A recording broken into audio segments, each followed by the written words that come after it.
CPIM പത്രപരസ്യം നൽകിയത് ഭിന്നിപ്പുണ്ടാക്കാനുള്ള ദുരുദ്ദേശത്തോടെയെന്ന് പ്രതിപക്ഷ നേതാവ് വി ഡി സതീശൻ. BJPയുടെ താത്പര്യപ്രകാരമാണ് CPIM പരസ്യം നൽകിയതെന്ന് AICC general secretary KC Venugopal ആരോപിച്ചു. വർഗീയത ഉപയോഗിച്ച് പാലക്കാട്ട് ജയിക്കാൻ കഴിയില്ലെന്ന് രമേശ് ചെന്നിത്തല പറഞ്ഞു. CPM പോലൊരു പാർട്ടി വർഗീയ കോമരങ്ങളെ പോലെ പ്രവർത്തിക്കുന്നു എന്നതിൽ എനിക്ക് അത്ഭുതമാണ്. അവരെ രണ്ട് പരസ്യം കൊടുത്ത് അവരുടെ യഥാർത്ഥ നിറം പുറത്തു കൊണ്ടുവന്നിരിക്കുകയാണ്. അവർ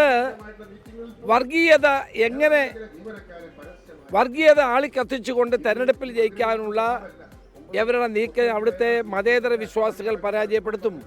തിരഞ്ഞെടുത്ത 2-3